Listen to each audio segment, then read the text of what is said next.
Hollywood sells us perfection. The untouchable star, the visionary artist, the legend who never makes mistakes. We see them on magazine covers, immortalized on screen, celebrated for generations. But what happens when you peel back the golden veneer and find something a little less brilliant underneath? Tonight we're talking about the icons who dominated the box office, won the awards, and captured millions of hearts while making decisions so spectacularly bad you'll wonder how they ever made it in the first place. These aren't B-list nobodies. These are the names everyone knows, the faces that defined entire eras, and their stories are far stranger than any role they ever played. George Raft. Picture this. You're a major Hollywood star in the 1940s. Studios are throwing scripts at you. Directors want you for their next big picture. You've got the look, the swagger, everything going for you. Then someone hands you 3 scripts: The Maltese Falcon, Casablanca, Double Indemnity. 3 films that would become cornerstones of American cinema. What do? If you're George Raft, you toss them all in the trash. Raft grew up in Hell's Kitchen running with actual mobsters. Bugsy Siegel was his friend. Frank Costello too. That street credibility got him cast as every slick gangster Hollywood could imagine. He looked perfect in a fedora, moved like a panther, and had that dangerous edge audiences loved. Warner Brothers wanted him to be their next big thing. So when The Maltese Falcon landed on his desk, Raft read it and shrugged. No action scenes? Just a bunch of talking. Pass. The role went to Humphrey Bogart instead, and suddenly Bogart wasn't just another actor anymore. He was a star. Then came Casablanca. Raft took one look at the script about some refugee drama in Morocco and thought it was boring. Another war picture nobody would care about. He turned it down flat. Bogart took that one too, delivering maybe the most iconic performance in film history. When Double Indemnity came around, Raft finally started paying attention. But the character was too dark, too morally complicated. He didn't want to play someone the audience might hate, so he passed again. Fred MacMurray stepped in and gave a career-defining performance. 3 legendary films, 3 roles that could have cemented Raft as one of the all-time greats. All rejected because he couldn't see past the trench coat and Tommy gun. A Warner Brothers executive wrote in a memo that Raft was alarmingly short-sighted, which might be the most polite way anyone's ever called someone career poison. While Bogart was winning Oscars and becoming a cultural icon, Raft was gambling away his money with mob buddies and wondering why the good scripts stopped coming. By the 1960s, he was doing cameos in bargain bin crime movies, still wearing the same expression that used to sell tickets. The tough guy act had gotten old, and Hollywood had moved on without him. Johnny Weissmuller. 5 Olympic gold medals. A body that looked like it was chiseled from marble. A roar that could shake theater walls. Johnny Weissmuller was Tarzan for an entire generation, the ultimate jungle king swinging through vines and wrestling crocodiles. MGM struck gold when they cast him in 1932, and for a while Johnny was untouchable. Then someone asked him to memorize more than 3 lines, and the whole illusion shattered. Directors quickly realized their star couldn't handle dialogue. Not because he was nervous or inexperienced, he just couldn't do it. Scripts had to be stripped down to grunts, one-word answers, and physical action. When Johnny did attempt longer sentences, he'd blank mid-scene, stare into space, and hope swinging on a rope would save him. Spoiler, it usually did. One crew member joked that they stopped giving him lines entirely because he was better with the vine than the script. That's not method acting. That's damage control. Off camera, Johnny's decisions were even worse. He made millions playing Tarzan, but spent money like he thought the jungle would provide for him forever. Failed hotels, Tarzan-themed restaurants that nobody wanted, bizarre investment schemes that evaporated faster than his paycheck. By the 1960s, the Olympic champion who'd once been Hollywood royalty was broke and wandering Las Vegas in a bathrobe, still introducing himself as Tarzan to confused tourists. His love life wasn't any smoother. 5 marriages, multiple impulsive proposals, including one after a single night at a nightclub. Friends described him as sweet but hopelessly naive, the kind of guy who'd lend his last dollar to a stranger and be genuinely surprised when it never came back. Johnny Weissmuller had everything: the talent, the fame, the body, the moment. He just didn't have the sense to hold on to any of it. Jane Mansfield. Here's the tragedy of Jane Mansfield. She had an IQ of 163, spoke 5 languages fluently, played classical violin, could have dominated any field she chose. Instead, she turned herself into a cartoon character and played dumb so convincingly that Hollywood forgot she was acting. From the moment she hit the scene in the 1950s, Jane understood something crucial. Sex sold better than brains. So she gave them sex. Champagne bubble baths for photographers. Wardrobe malfunctions that somehow always happened when cameras were nearby. Pink everything. A mansion shaped like a heart. She wasn't just in movies, she was the tabloid. Critics dismissed her performances in The Girl Can't Help It and Will Success Spoil Rock Hunter as self-parody. They weren't wrong, but that was the point. Jane weaponized stupidity and rode it straight to the bank. The problem was that Hollywood bought the act so completely they stopped offering her anything else. When serious roles came her way, she often rejected them if they didn't come with enough publicity. A Broadway revival? Not interested unless there were TV cameras. Subtle character work? Why bother when you could make headlines by showing up to a premiere in a dress that barely qualified as fabric? She pushed boundaries that other stars wouldn't touch. Promises made her the first mainstream actress to appear nude in a major film, and Jane cared less about the performance than making sure audiences were gasping. Behind all the publicity stunts, her personal life was crumbling. Nasty court battles with ex-husband Mickey Hargitay, strange associations with the Church of Satan, desperate attempts to stay relevant as younger bombshells moved in. By the mid-1960s, she was stuck doing incoherent European films that made even devoted fans shake their heads. Then in 1967, everything ended in a horrific car accident. Jane Mansfield was just 34 years old. The world remembered the platinum blonde who posed in bubble baths. The genius who spoke 5 languages was forgotten almost immediately. Intelligence isn't enough in Hollywood. You need to know when to show it. Marlene Dietrich was mystery incarnate. That smoky voice, those razor-sharp cheekbones, a gaze that could melt steel from across a soundstage. From the Blue Angel to Morocco, she defined what it meant to be a femme fatale, dangerous, alluring, untouchable. Directors rebuilt entire films around her presence. But Marlene was running a con the whole time, and hardly anyone noticed. She spoke perfect English and German. Her private letters, now preserved in Berlin, prove she was whip-smart, politically savvy, and calculating. But when contract negotiations with Paramount got tricky in the 1930s, Marlene would suddenly pretend she didn't understand English. When reporters asked about politics or controversial topics, she'd shrug and play dumb. On set, she let male directors dictate everything: lighting, blocking, line delivery, building a reputation as the ultimate compliant star. Privately, she was the opposite.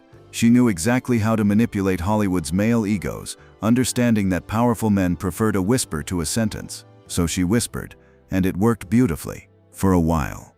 The downside came when the studio system collapsed in the 1950s. Stars like Bette Davis and Katharine Hepburn had spent years building reputations as tough, business-savvy women who could produce and control their own careers. Marlene had spent that same time perfecting her mysterious passive persona. When the power shifted, she had no leverage, no backup plan, no seat at the table. She fell back on cabaret tours, draping herself in glitter and nostalgia while audiences applauded the legend she used to be. They still loved her. Hollywood didn't need her anymore. Playing dumb had protected her during the studio era, but it left her defenseless when the game changed. Tony Curtis had everything a movie star needed. That jawline, those eyes, swagger that screamed leading man from across the room. He went from tough New York streets to the top of the call sheet, starring in Some Like It Hot, Spartacus, and Sweet Smell of Success. For a while, Tony Curtis was everywhere. The issue was that Tony was more interested in being seen than being good. Billy Wilder, who directed him in Some Like It Hot, said working with Curtis was like pulling teeth. He had to coax the performance out frame by frame. Other directors noticed the same thing. Complex material bored him. Scripts? He admitted he rarely read them all the way through. In one infamous interview, he dismissed Laurence Olivier as that English guy who yells a lot. This is Laurence Olivier we're talking about, one of the greatest actors who ever lived. While contemporaries like Paul Newman and Marlon Brando were digging deeper into their craft, taking risks and building legacies, Curtis stayed on the surface. He chased vanity projects, films that highlighted his looks instead of his ability. He wanted to be taken seriously as an actor but spent most of his time acting unserious. His personal life reflected the same pattern. 6 marriages, tabloid-ready romances, drama that kept his name in the papers but never for his work. He had opportunities to become something more than a pretty face, but every time the chance came, Tony chose the easier path. By the time he realized what he'd missed, younger, hungrier actors had taken his place. The roles dried up, the offers stopped coming, and Tony Curtis, who'd once been on top of the world, spent his later years wondering why nobody remembered him as more than just another handsome guy who could barely act. Milton Berle. In the 1950s, Milton Berle wasn't just famous. He was television. They called him Mr. Television, and it wasn't hype. His show Texaco Star Theater pulled in more than 80% of viewers. That's not a rating, that's a cultural phenomenon. People bought TV sets specifically to watch Milton Berle. He was the reason millions of American families gathered around the screen every week. He thought that would last forever. Berle's comedy came straight from vaudeville, old routines he'd been doing for decades, broad physical gags, corny jokes, shtick that killed in 1948, when television was brand new and audiences would watch anything, it worked. The problem was that Berle thought those same jokes would kill in 19... They didn't. He was notorious for stealing material from other comedians, raiding vaudeville acts that were older than half the people watching. When writers begged him to modernize, to try new material, to evolve with the medium, he'd bark that these jokes made him famous. He fired staff on whims, demanded control over scripts he never actually read, and refused to share the spotlight with anyone. His business decisions were just as backwards. MGM offered him a fat movie contract. He turned it down because he didn't want to give up nightclub gigs. He invested in comedy clubs under his own name, but refused to visit them or manage them properly. 2 years later, they were gone. By the 1960s, television had changed. Comedy was sharper, faster, riskier. George Carlin and Lenny Bruce were pushing boundaries, the Smothers Brothers were getting political, and Milton Berle was still wheeling out the same dusty vaudeville routines, baffling audiences who couldn't understand why their parents thought this guy was funny. Guest appearances in later years only highlighted how badly he'd aged out. The man who'd once dominated an entire medium had become a relic, stuck in the past while television moved on without him. Rod Steiger. On the Waterfront. In the Heat of the Night. The Pawnbroker. Powerhouse performances that left critics speechless. He even won an Oscar. On screen, he was magnetic, intense, impossible to ignore.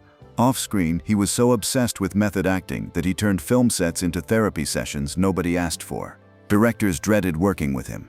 On Dr. Zhivago, David Lean clashed with Steiger constantly because Rod refused to rehearse normally. He insisted on winding himself into an emotional frenzy before every take, delaying production for hours while he worked himself up.